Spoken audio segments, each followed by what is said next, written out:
Assalamualaikum. Saya berkali-kali bilang di mana-mana, status orang tua dan mbah itu adalah terserah anak cucunya. Bukan terserah mbahnya, tapi terserah anak cucunya. Saya tidak akan bosan mengingatkan ini. Saya pernah di makamnya Nabi Yakub, itu ya dikemuli bendera Israel. Di makamnya Nabi Dawud. Nabi Ibrahim juga dekat sinagog. Sehingga Quran membela Nabi Ibrahim disebut maka anak Ibrahimu Yahudiyya wala Nasraniya. Karena ketika beliau berposisi di Israel, kemudian penguasanya adalah Yahudi, bisa saja makam ini ditulisi dan distatuskan ala Yahudi.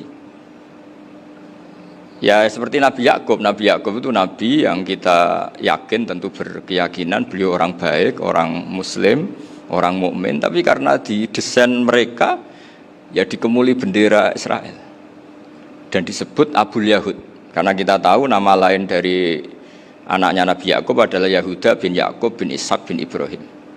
Sehingga perasaannya orang Yahudi menjadi Yahudi itu yang ngikuti mbah-mbahnya. Nah khawatir saya ketika buyut-buyut kita kaya, buyut saya itu orang kaya dulu, namanya Badur Rahman. Itu kaya sekali, tanahnya banyak. Dulu cerita Mbah Hashim ya kaya sekali, Mbah Maksum juga kaya, Mbah Abdul Aziz juga kaya. Karena dulu itu inginnya kiai itu yo ketok sugih lah, gak ngel-ngelo santri. Tapi nanti kalau cucu-cucunya sudah ndak alim, itu ndak dianggap punya tanah itu karena untuk fasilitas santri. Aku tak kedonyan, mbah-mbahku ya kedonyan. Buktinya tanah yombo. Gitu.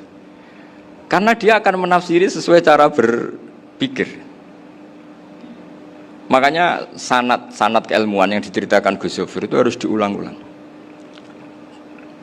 Kalau nggak diulang-ulang, maka kita akan berpikir sendiri untuk menafsirkan Masyayikhon al-Kiram atau Ajdadan al-Kiram. Nah, ini yang bahaya, yang sering Quran mengingatkan. Jadi ada status yang disematkan oleh anak cucu kayak orang Yahuda tadi, Yahuda bin Yakub bin Ishak bin Ibrahim, itu menstatuskan mbah-mbahnya yang bernama Ibrahim itu Yahudi.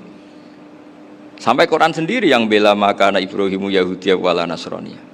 Karena secara geografis sekarang Ibrahim di Israel dan otoritas itu juga milik mereka, sehingga mereka bisa masang-masang atribut yang menunjukkan kalau itu Yahudi. Beberapa al-alim al-alamah yang minnah itu sudah wafat dan kadang-kadang dzurriyyahnya itu tidak kita. Kalau sekarang orang bahasakan kubu sebelah. Akhirnya ya nggak boleh dikholi, nggak boleh diziarah. Terus seakan-akan yaqtaduna bi ra'yi, seakan-akan mereka berpendapat dengan pendapat syekh ini padahal enggak.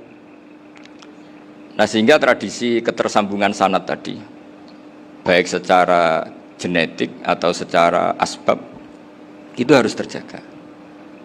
Saya beberapa kali banyaklah sering diceritain Mbah Mun. Dulu Mbah Munawir ini cerita ya, Mbah Munawir itu saking senenge kitab, ben santri ini so ngaji kitab. Itu kalau ada alumni Lirboyo, jamuin di sini itu Mbah Munawir ikut. Saking ingin tasjeknya, ingin ngajari santri bahwa ngapal Quran itu hafal tok, tapi yo paham. Dan penggalinya Mbah Munawir itu sampai kelima nikah sama Nyai Komariah kalau nggak salah, binti Karim, binti Manap. Punya putra Gus Habib, Gus Toha yang diantara putrinya dinikahi Gus Rozin ini. Terus akhirnya kesampaian juga ketika Mbah Munawir punya mantu alim alama namanya Mbah Ali Maksum, angsal Nyai Hasyimah. Sampai pondok Kramcak ma'ruf bil ilmi, terutama ilmu sorof dulu karena Mbah Maksum itu komplain, fa'ala yafulu kok terus fa'lan ya, fa'ala yafulu ya uf'ul gitu kan. Masuk fi'il kok jejer isim gitu. Jadi dulu kata Mbah Mun itu ada persaingan ilmu sorof, sorofnya Mbah Maksum Ali Kuaron sama Mbah Ali Maksum Jogja. Jadi wali antok yang satu Maksum Ali Kuaron, yang satu Ali Maksum. Ya itu dulu saingan ngarang sorof. Nah ini yang menang siapa? Ya terserah duriannya. Kalau duriannya keren ya menang karena terserah yang kampanye. Saya bayangkan adekan Mbah Zubair tidak punya anak sealim Mbah Mun, mungkin kalau Mbah Zubair juga tidak sewow kalau punya putra Mbah Mun. Karena saya berkali-kali bilang kalau dalam syair Arab itu kama takarroma, kadang dilafatkan kama tasyarrofa bi Muhammadin adnanu. Orang berpikir Adnan itu siapa? Itu karena ada Nabi Muhammad SAW. Orang mencari-cari Mbah Mun itu mencari Mbah Zubair karena ada Mbah Mun. Orang mencari Mbah Dahlan karena ada Mbah Zubair. Wong kok alime ngono iku bapake sapa? Wong kok alime ngono iku putune sapa? Tapi kalau kita ini sudah ndak alim, ini orang sudah enggak tertarik nyari-nyari leluhurnya karena dianggap selesai.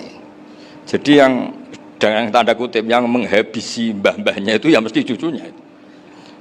Ini mau ngamuk, mau peringatan, tapi ini juga peringatan pada diri saya sendiri. Jadi sehingga zuriyah ini penting. Kenapa para nabi mesti donga zuriyatan thayyibah? Kenapa selalu berpikir tentang zuriyah? Wa ja'alaha kalimatam baqiyatan fi aqibi. Karena zuriyah ini yang nanti bisa menstatuskan leluhurnya.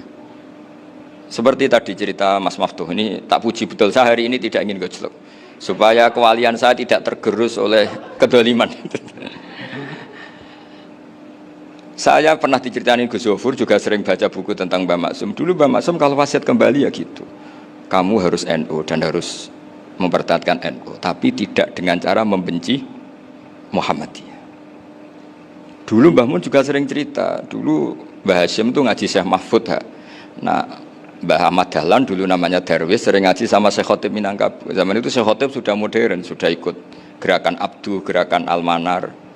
Sehingga bawaannya Mbah Ahmad Dahlan ini agak agresif. Yang Mbah Hashim karena hanya mulazim di Syekh Mahfud, hanya sesekali ngaji Syekh Khotib, beliau lebih seperti itu. Dan dua beliau ini sama-sama pernah ngaji Mbah Soleh Darat di Semarang, Mbah Hashim sama Mbah Ahmad Dahlan yang dulu namanya Darwis.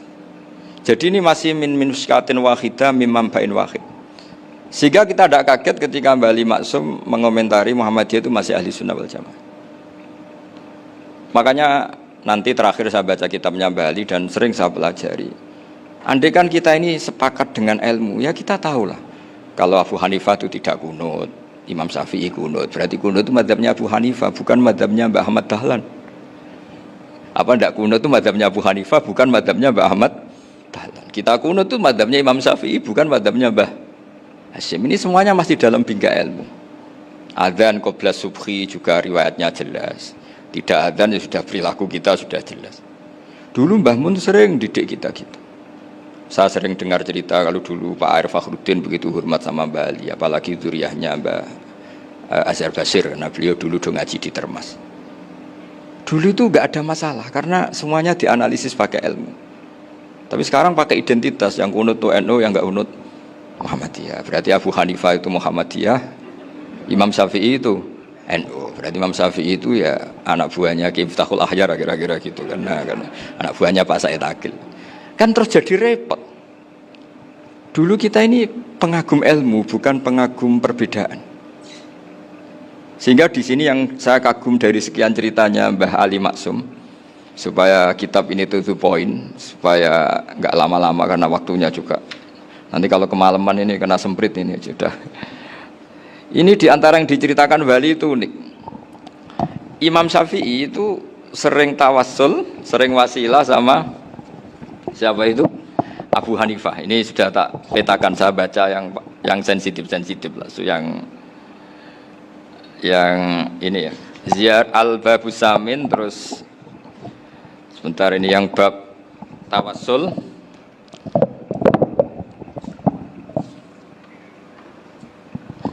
Ini di sini halaman 90, mungkin santri-santri kerap ya bisa ngecek lagi di kitab Hujatul Ahli Sunnah.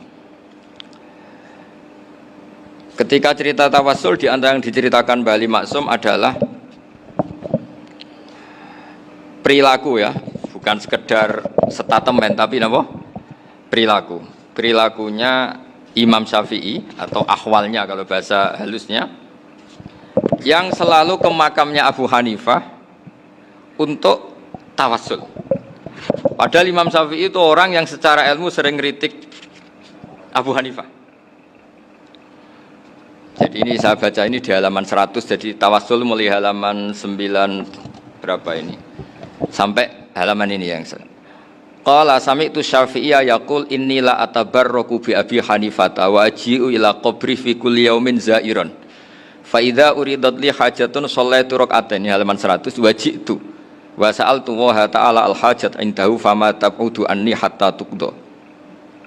Kanal Imam Syafi'i ayyama huwa bi Baghdad yatawassalu bil Imam Abi Hanifah yaji'u ila dorihi fayusallimu alaihi wa yatawassalu ila Allah bihi fi qada'i hajati. Terus wa yatawassalu Imam Ahmad bi Imamin Syafi'i.